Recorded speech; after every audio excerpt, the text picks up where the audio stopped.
church? Hell no. Are you no longer feeling comfortable in church? This podcast is for individuals who are desperately missing God, but don't know how to find Him. Substance abuse, domestic violence, sex offenses, acrimonious divorce can contribute to discomfort in the church. For these individuals, church is just not an option anymore. Ordained minister Dennis Hall and his guests invite you to listen to this podcast for topics that are inspiring, uplifting, and will bring hope to those who just feel church is not relevant in their lives today. Hello, I'm Dr. Dennis Hall, and we're delighted that you're listening to our podcast today.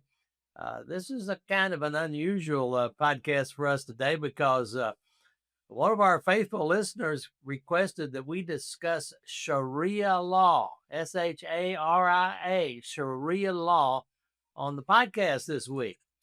And I was telling one of my middle-aged sons what we would be discussing today, and his immediate response was, "What is Sharia law?" Now, some of you might be asking the same question. I wouldn't be surprised that a lot of people ask that question when you might mention Sharia law. But the truth is, I think what motivated the listener to request that is Sharia law has been in the news a lot lately. It's been very interesting. You know, Sharia law is a body of law that Muslims feel obligated to follow as part of their faith. You know, it's considered to be a divine law as expressed in the Quran and in the sayings of Muhammad. You know, in secular Muslim states like Mali and Kazakhstan and Turkey, Sharia law is confined to just personal and family matters. But other countries like Pakistan and Indonesia, Afghanistan, Egypt, Sudan, Morocco, they're significantly influenced by Sharia law, even though their constitutions supposedly hold ultimate authority. And then in countries like Saudi Arabia and some other Gulf states, classical Sharia law is strictly enforced. And, Muslims believe that Islam is divinely established, and therefore it requires strict obedience for all followers in every aspect of their lives. You know, a group of House Republicans last year formed the Sharia Free American Caucus. Why?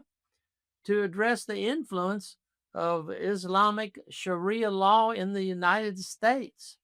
You know, this group of legislators, they argue that Sharia law is not just some religious code, but they see it as a political and legal system that conflicts with the U.S. Constitution.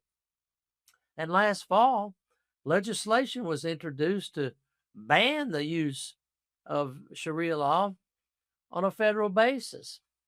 And then on the primary ballot in Texas, that's coming up in just a few days, Texans will be able to vote on a non-binding recommendation to ban Sharia law in the state of Texas. And then just recently, a legal panel in Arizona recommended the same thing in that state. Legislation to ban Sharia law has been introduced in the state of Florida. So you kind of say, well, there seems to be a lot of activity around Sharia law. You know, there are many in the U.S. Muslim community who feel that these legislative efforts to ban Sharia law are just based on ignorance and unfounded fear.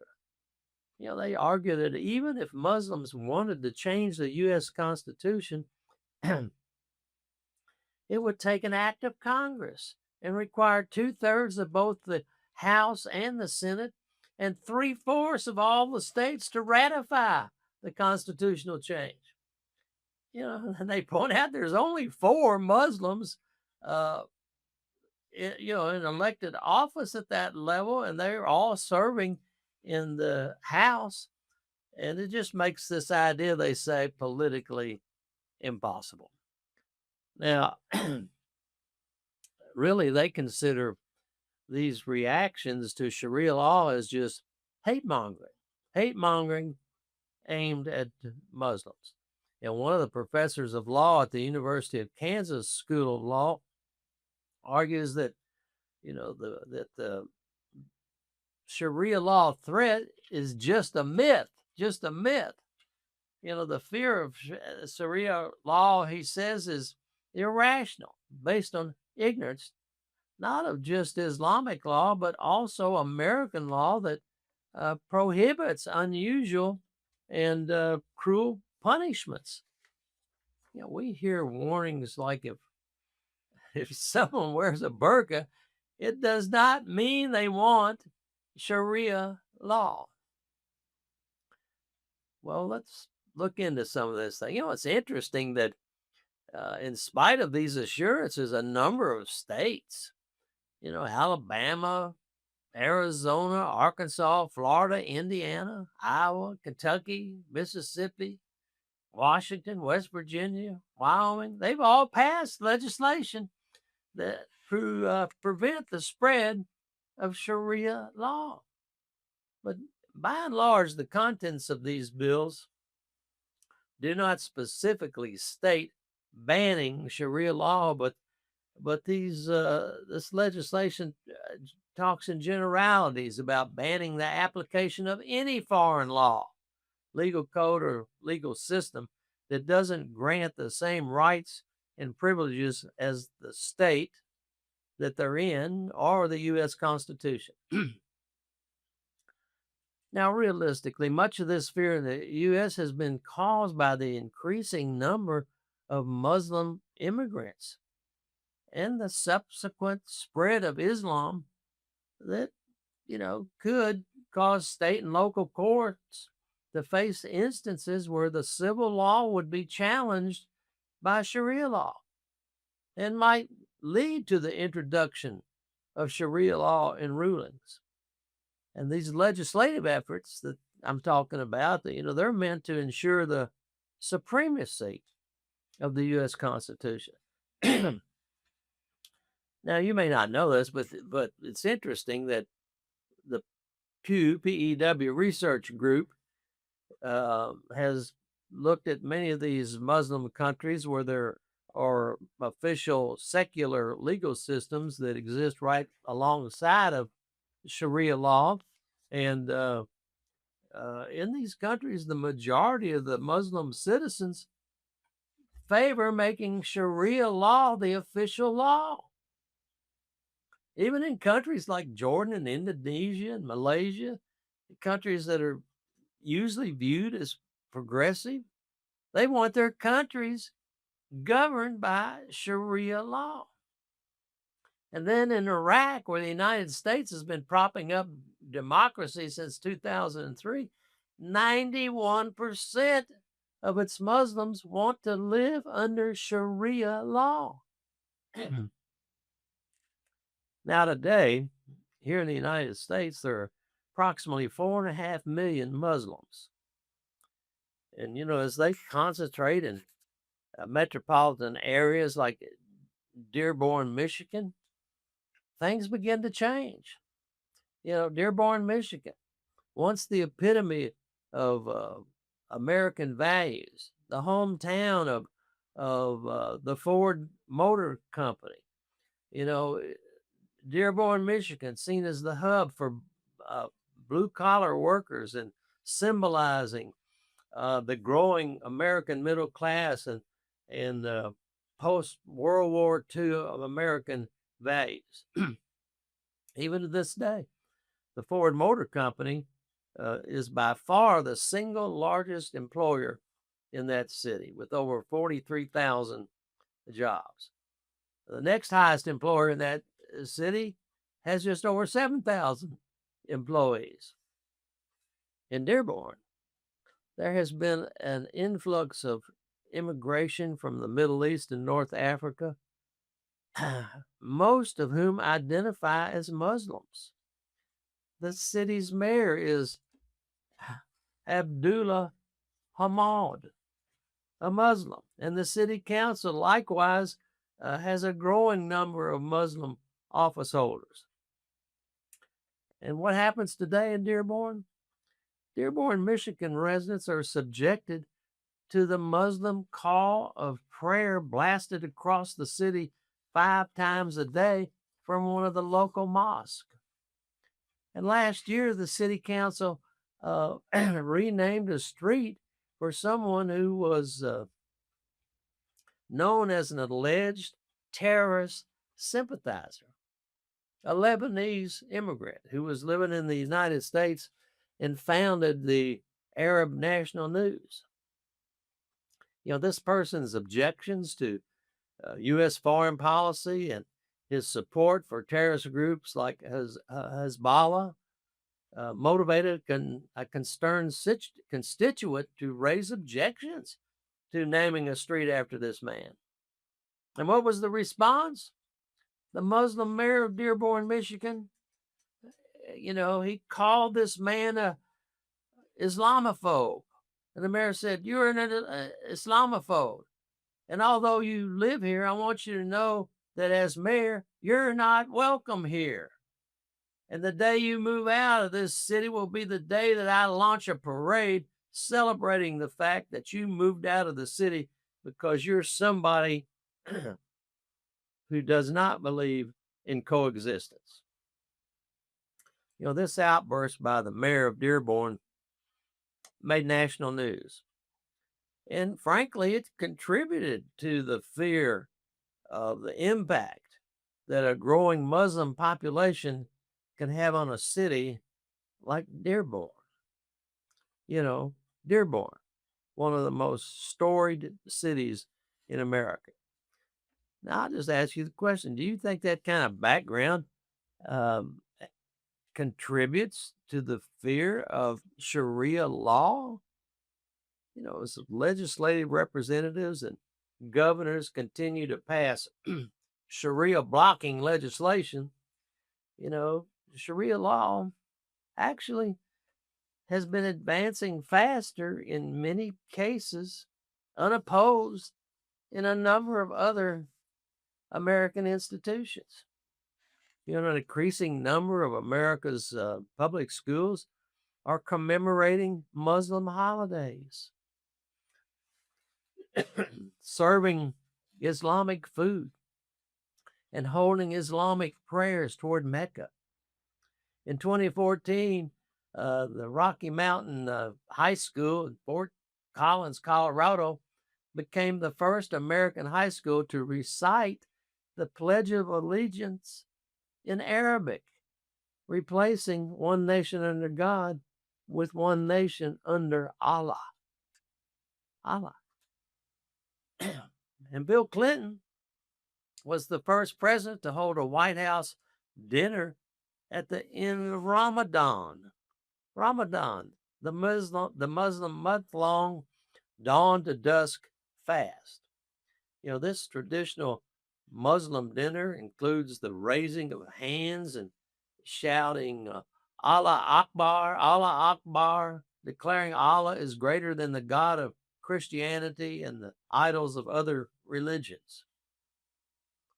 Every U.S. president since Clinton, including George W. Bush, has held this blasphemous dinner for a total of 20 years until President Donald Trump scrapped it in 2017.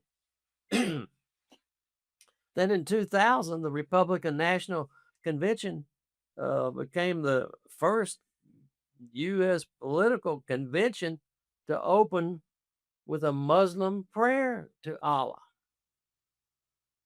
In 2007, we saw that the Quran for the first time was used to swear into office a new U.S. Congressman, Keith Ellison. And then, by 2017, this former spokesman for the Nation of All Islam became the second highest leader of the Democratic National Committee. And today he's the Attorney General in the state of Minnesota. Then in 2009, a Christian U.S. Soldier at the Bagram Air Force Base in Afghanistan received Bibles in 2 local Afghan languages from his American church. The U.S. Army confiscated those Bibles, and instead of at least returning them to his church, they burned the Bibles.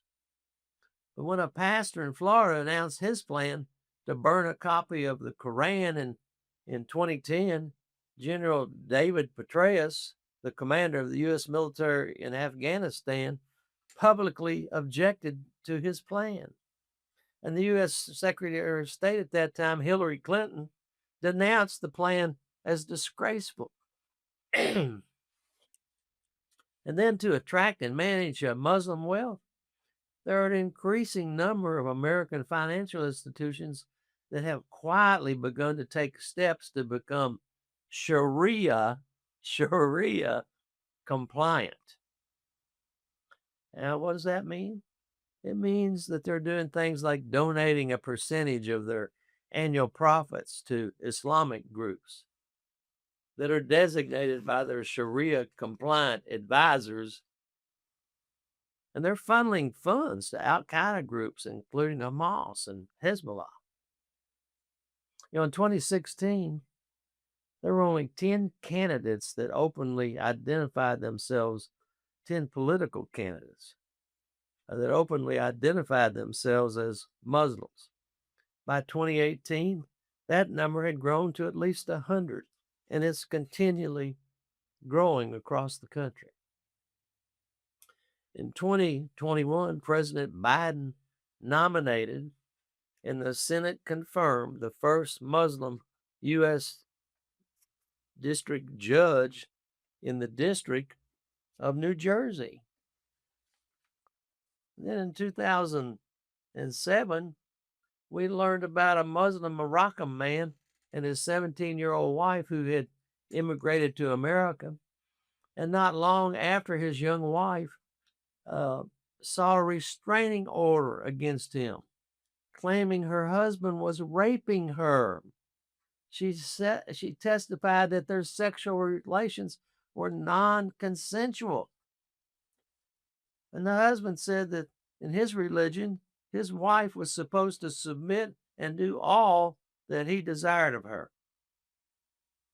The New Jersey judge, relying on Sharia law, concluded that the husband did not intend to commit a crime, and therefore he was innocent and the restraining order was denied. Cases like this set off alarm bells, that Sharia law is coming to America. In fact, it's here. It is here. Some view this as creeping Sharia law. This case is just, one further example of, that our nation's forsaking its heritage in an effort to be politically correct and yield to the pressures of local Muslims to live by their own laws and not ours. Now, it is my understanding that this judge's ruling was reversed on appeal. But, with this growing influence of Muslims in our society, it's no wonder that our legislatures are concerned about Sharia law. Compared to other legal systems and codes around the world, Sharia law is the most, aggressive law perhaps in the world, prioritizing punishment over rehabilitation and favoring corporal and capital punishments over incarceration. Sharia law is intrusive, and it has a restrictive set of legal codes. especially against women. Listen to some of the consequences under Sharia law. Pay attention to this. Theft is punishable by amputation of the hands. If you criticize or deny any part of the Quran, it's punishable by death. If you criticize Muhammad or deny that he's a prophet, or criticize or deny Allah, punishable by death. A Muslim who becomes a non Muslim, it's punishable by death. A non Muslim who leads a Muslim away from Islam is punishable by death. A non Muslim man who marries a Muslim woman is punishable by death. Homosexuality is punishable by death. But guess what? In their law, sodomizing young boys is fine. Young girls, under their law,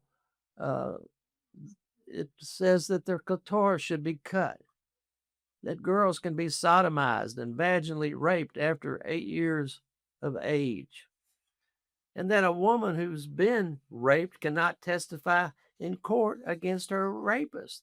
In fact, it takes the testimonies of 4 male witnesses to prove the rape of a female. And if a woman alleges rape, a woman or a girl alleges rape without producing these 4 male witnesses, then she's considered guilty of adultery. And if a woman is found guilty of adultery, it's punishable by death. A male who's accused of rape, he can simply have his conviction dismissed by marrying his victim. And the law says that Muslim women have sexual rights to any woman or girl not wearing a burqa. A woman can have one husband, and men are allowed to have up to 4 wives. And it's permissible for a man to beat his wife for insubordination. And a man can unilaterally, I should say, divorce his wife. But guess what? The wife needs a husband's consent to divorce. And a divorced wife, she loses custody of all her children over the age of 6 years old. And if children eventually reach the age of 6, she loses custody. And a woman's testimony in court only carries 1/2 the weight of a man's. And a woman can only inherit half of what a male heir inherits. And of course, we know things like under their law, a female cannot speak alone to a man who is not her husband or relative. And it requires that the meat is eaten must come from animals that have been sacrificed to Allah. And then it requires that Muslims lie to non-Muslims to advance Islam. Now, can you imagine living next to a Muslim community that follows these laws in their faith? Constitutional lawyers assure us that Sharia law can only be considered when it shows up in wills that individuals have voluntarily entered into to distribute property, and that Sharia law can be considered when it affects marriage that was conducted in a foreign country in the case of immigration and custody disputes. And that can be used and recognized when parties voluntarily submit their disputes to Islamic tribunals, provided that the outcomes don't violate the U.S. Constitution. And then Sharia law is used to grant religious accommodations such as wearing a burqa at work or permitting prayer breaks. But the constitutional scholars point out that Sharia criminal penalties, some of which we just talked about, cannot be used in U.S. courts, and that marriage contracts that violate equal protection, such as contracts that permit polygamy or forced marriages and child marriages, that they're unacceptable if it, you know, violates U.S. law, and and that discrimination, if it's based on gender, this discrimination in court testimony, inheritance, and when it's contrary to U.S. law, it cannot be used. Generally, these constitutional scholars argue that any denial of constitutional protections on the basis of religious principles is prohibited. This is the state of affairs in the U.S. legal system, but there are numerous examples of how Sharia law has affected behavior within the Muslim community. Perhaps the most disturbing is what we call honor killings. Let's just focus on that for a minute. What's happening in America? Honor killings, those are those executions carried out under Sharia law to prevent a family member from dishonoring the family. Now, many Muslim leaders tell the media and others that Islam does not sanction honor killings. It's said that the term honor killing is not found in the Quran or in the sayings of Muhammad. And that's true. However, the authority for a parent to kill their children or grandchildren for any reason they see fit is found in Sharia law, which is based on the Quran and the sayings of Muhammad. Criminal justice professor Rick Curtis of the City of New York, John Jay College of Criminal Justice, he conducted a study that estimated that there are as many as 27 honor killings that take place each year in America. And this estimate was confirmed by another study commissioned by the U.S. Department of Justice.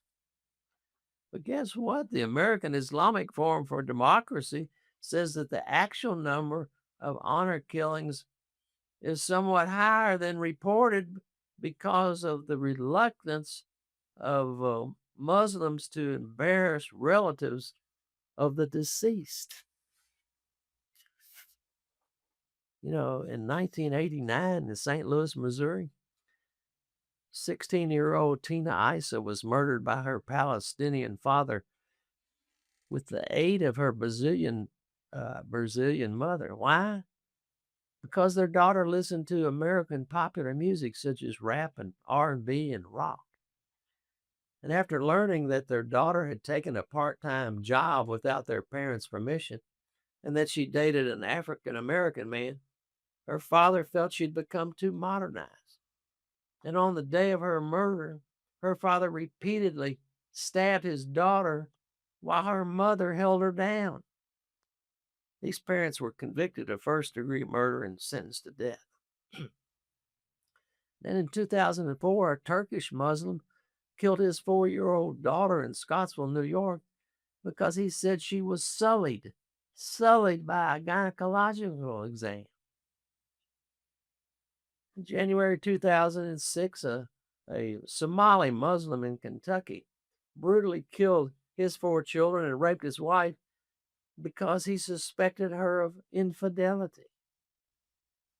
In January of 2008, an Egyptian Muslim shot and killed his 2 daughters in a taxi at the Omni Mandalay Hotel in Irving, Texas, because they had non-Muslim boyfriends.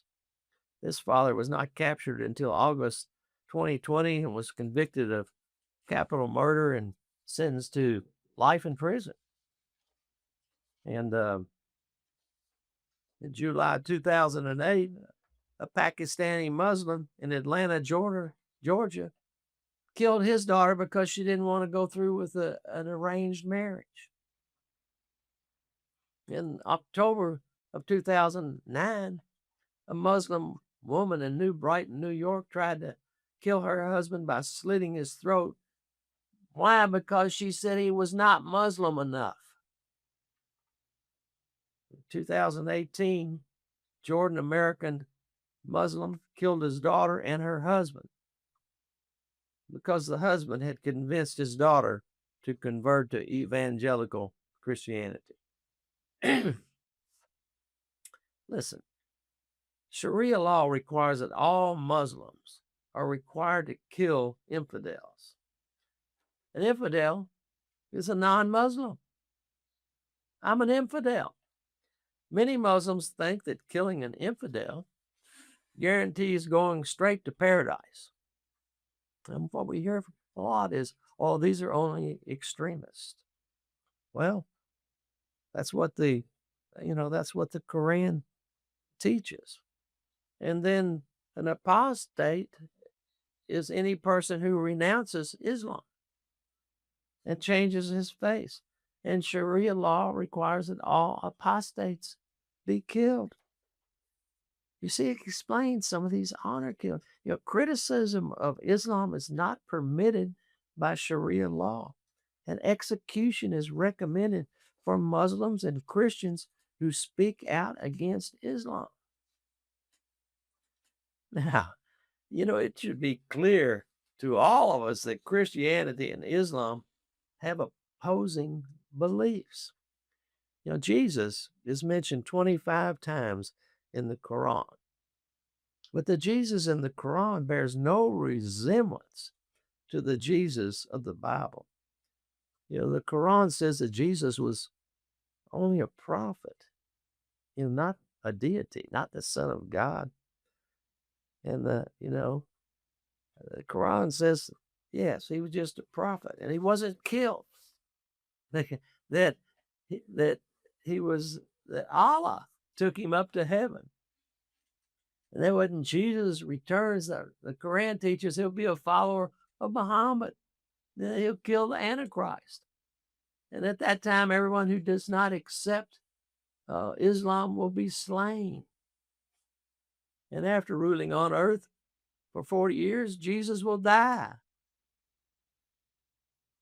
That is worlds apart from what the Bible says. The Bible says that Jesus is the eternal Word who was with God and is God. As it says in John 1, the Word dwelt with humanity. The Bible recounts Jesus' crucifixion, his resurrection, and his ascension into heaven, witnessed by hundreds, by many. His return will be to judge the world with true righteousness.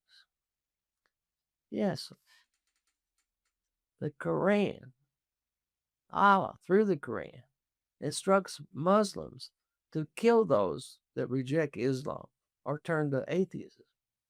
Jesus, on the other hand, teaches Christians to show love to Muslims, desiring their inclusion in heaven. In Matthew 5:43 and 44, it says, you have heard that it was said, love your neighbor and hate your enemy. But I tell you, love your enemies and love those who persecute you. Christians, bless those who curse them and do good to those who hate them. This is completely opposite of the teachings of Islam. It's regularly asserted that our founding fathers relied heavily on Judeo-Christian values as the Declaration of Independence and the Constitution were prepared. Two university professors, Don Les Lutz and Charles S. Hyman, took on the challenge of determining what the founding fathers of America really thought. And after reviewing thousands of books and pamphlets and newspaper articles, they were able to determine what things were mostly cited by the founding fathers. And to no one's surprise, the Bible was the source that was most often cited, particularly Deuteronomy 5, because of its heavy emphasis on biblical law. Their study was an academic analysis that makes it apparent that the U.S. Constitution indeed is based on many Christian ideals. And one of those ideals that jumps out from their study is the belief that God revealed his moral laws through the scriptures and through the law of nature, discoverable through human reason and human conscience. As we watched things unfold in Minneapolis over the last few days, I was reminded that one of our founding fathers, John Adams, declared, "Our Constitution was made only for a moral and religious people. It is wholly inadequate for the government of any other." Wow. John Adams gave us some insight to how it's possible for a governor and a mayor to openly flaunt the Constitution and federal law. In John Edsmo's book, Christianity and the Constitution, he points out that the constitutional republic can be secure only when there is a renewed respect for law and order, for those who are responsible for keeping the peace, when the sacredness of all that's written and spoken contractually is recognized, and when parents and schools again begin to teach that sexual abstinence prior to marriage is the primary solution for unwanted pregnancies and sexually transmitted diseases. When the right to life is preserved by all, including the unborn, and when religion regains respect as the central source of all morality. Yes. Now, as we begin to wind this podcast down, we've been talking about Sharia law, the law of the Muslim faith, the law of Islam, and how it's crept into various segments of our society.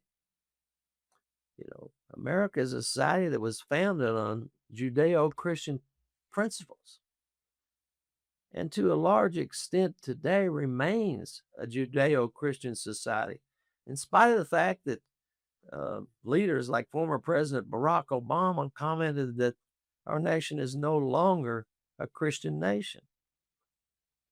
Yeah, but because the Judeo-Christian values influenced the founding of America, we are still a Christian nation.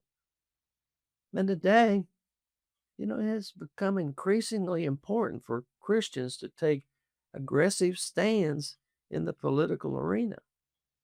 And this means that Christians should be vigilant. We should be vigilant about the expansion of Islam and the influence of Sharia law, in spite of the fact of the threats from the Muslim world. Christians should be ready to share the message of God's love through Jesus Christ with Muslims. I want to thank you for listening to this podcast today. There are reasons why there is widespread discussion in America today about Sharia law.